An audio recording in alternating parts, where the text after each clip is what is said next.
Today, I'm going to explain a sci-fi thriller movie called The Box. Spoilers ahead. Watch out and take care.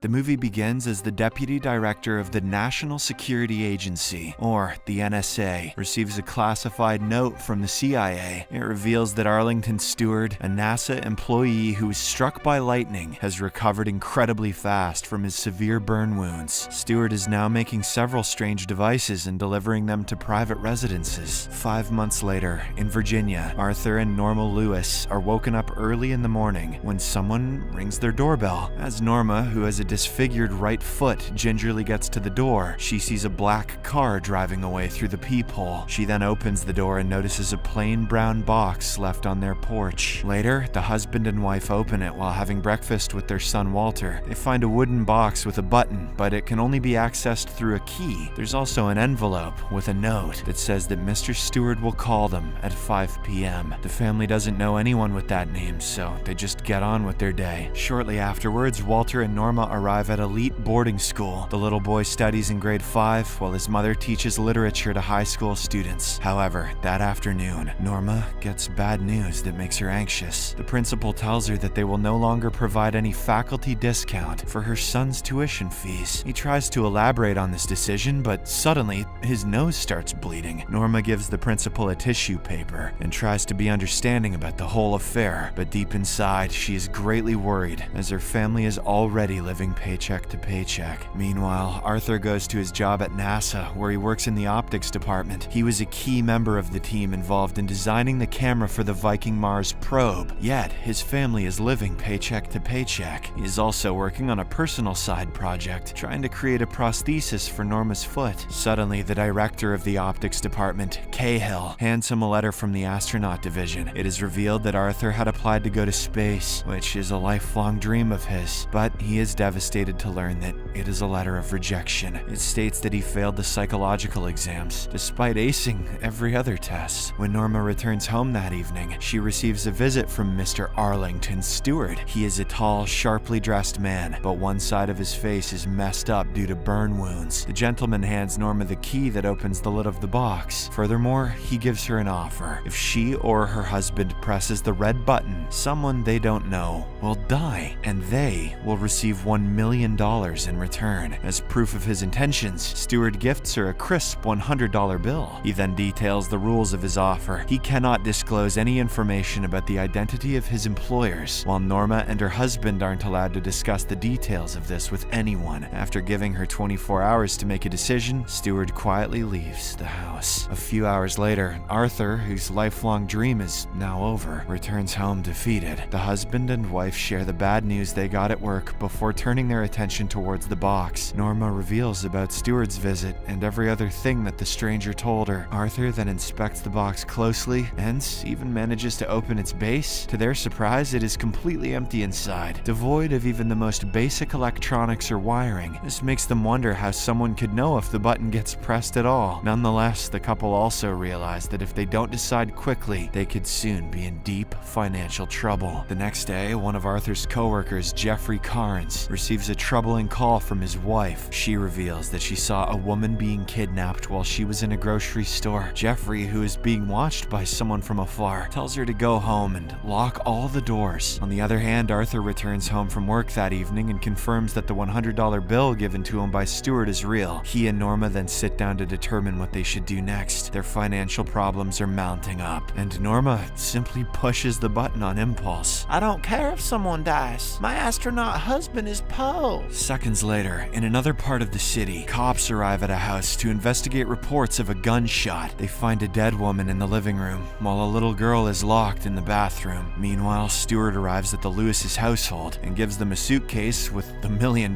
He coldly confirms that someone has died because of their choice. Stewart then grabs the box, which he intends to take to a new person. But before leaving, he says something very chilling. When the box is handed to the next person, anyone close to to the Lewis family might also die. A frightened Arthur tries to return the suitcase, but Stewart ignores him and drives away. The couple, however, manages to write down his license plate number, Kill You 69. At the local police station, Norma's father, Dick, is working on the dead woman's case. It is then revealed that the woman is none other than Jeffrey's wife. The police suspect that the husband is behind the murder, as he is nowhere to be found. Later that night, Arthur gives Norma the prosthesis he made specially for her. It fits her perfectly and allows her to walk without pain or a limp. The couple then head to the rehearsal dinner of Norma's sister's wedding. There, the bride's parents are raffling the donated gifts for the holiday season. Arthur gets to choose the first gift, and he picks a plain brown box, which looks like the one Stewart left them. He brings it back to the table and opens it with Norma. To their horror, it contains a picture of Stewart from when he still had his whole face intact. After a while, Arthur lies to his father-in-law Dick that a strange car has been regularly driving past their house. He then shows the license plate number that he noted down yesterday and asks his father-in-law to check the registration. Once they are back home, Arthur intently looks at Stewart's picture and realizes that he's seen him before. He then rushes to look at a poster of the first Viking trip to Mars and makes a shocking discovery. Stewart was one of the workers on that very mission. He went to Mars, and now he's handing out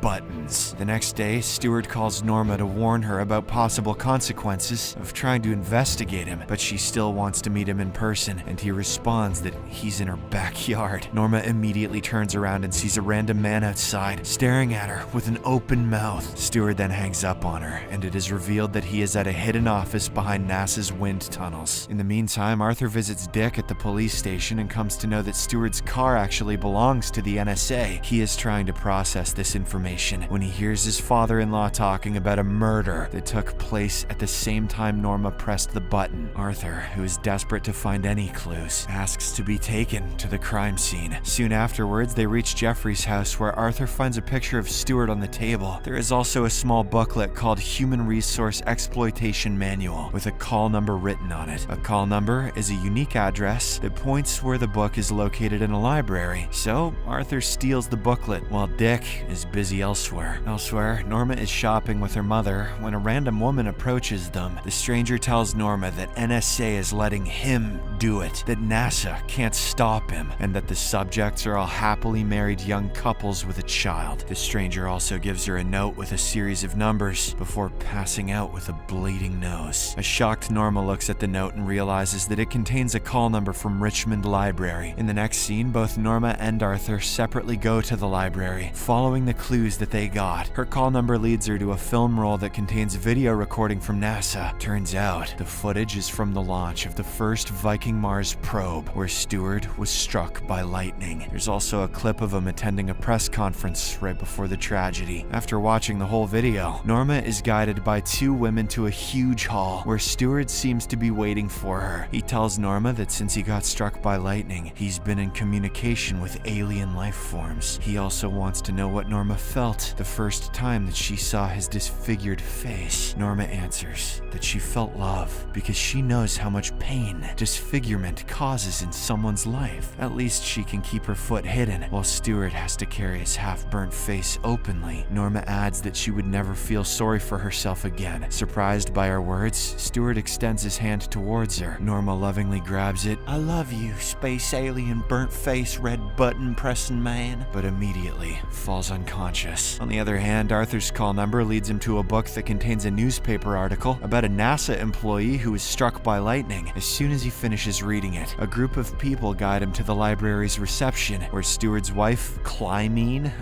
is waiting. She takes Arthur to another room where 3 gateways appear from the floor. Arthur must now carefully choose because only one gateway leads to salvation, while the other 2 lead to eternal damnation. Clymene extends her hand and starts bleeding as she activates the gateways, which become 3 columns of water. Arthur then chooses the second gateway and gets absorbed by a blinding white light. Moments later, he and the water column show up in his room, indicating that he made the right choice. He floats above a sleeping Norma, who wakes up right before him, and the water falls on the bed. Seconds later, Walter comes to check on them and tells Norma that last night, she arrived home looking like a zombie. Apparently, she didn't say anything and went straight to bed. Meanwhile, Cahill secretly meets with an NSA employee, and the two have a conversation about Arlington Stewart. Turns out, after after getting hit by lightning, Stewart had died and his body was taken to the morgue. But hours later, he came back to life and was transferred to a high-security military hospital. Since then, Stewart has been demonstrating some extraordinary capabilities, like healing faster and halted cellular deterioration. Back at his secret hideout, Stewart has a conversation with one of his men. It is now obvious that an advanced alien life form had contacted Stewart after he was struck by lightning. These aliens asked him to devise a test so that they can check whether humanity should be allowed to exist or not. Furthermore, Stewart explains that homes, cars, and TVs are all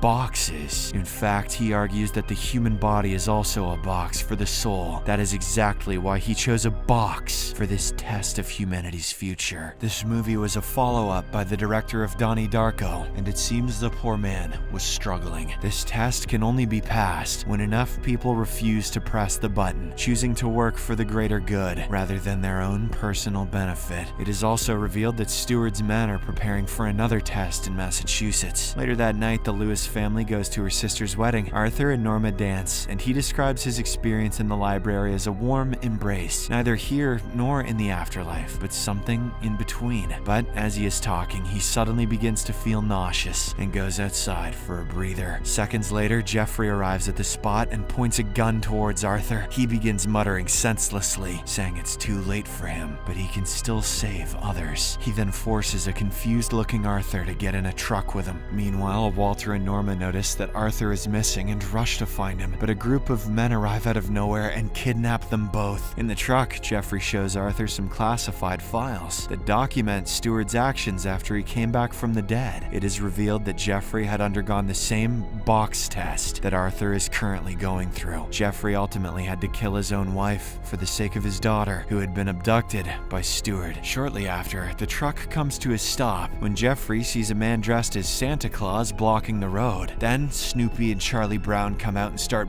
banging Santa. Just kidding, but at this point, I would have believed it. But before the men can investigate further, their truck is suddenly hit by another vehicle, revealing Santa to be one of Stewart's employees. When the police arrive, however, they only find Jeffrey's body inside the truck. The scene abruptly shifts, and Arthur finds himself leaving a NASA hangar. Cahill, who has been waiting there, tells Arthur that whatever he does next will have greater ramifications than anyone can possibly imagine. Following this, Arthur and Norma are taken back to their home, where Stewart is waiting for them with a final test. He has genetically modified Walter and made him deaf and blind. The poor boy is currently locked in the bathroom upstairs. Now his parents must choose between two extremely difficult options. The first is that they live the rest of their lives enjoying their money and dealing with a disabled son. The second is that Arthur can kill Norma, which will give Walter his senses back. If they choose the second option, the money will be put into an account and Walter can access it when he turns 18. Stewart then puts a revolver on a table and asks them to make their decision. Furious, Arthur grabs the gun and points it at Stewart's head, but the latter explains that killing him will only put Arthur in prison, while someone else will be sent to carry out these tests. After Stewart leaves, the couple rushes to the bathroom, but it's locked and they cannot kick the door down as Walter is on the other side. Norma then decides that she can't see their son like this, so she asks Arthur to shoot her. Our hero is devastated by what greed has done to them, but he too agrees with her decision. Better you than me, honey. The couple then kisses passionately, and Arthur pulls the trigger, putting a bullet through Norma's heart. At the same time, another couple in the neighborhood pushes the button on the box. Meanwhile, Arthur returns to the bathroom door to talk to his son, but the cops arrive and take him away immediately. Instead of being sent away in a police car, he's put inside a black car belonging to the NSA. Cahill tells Arthur not to worry because he'll take good care of Walter, who has now recovered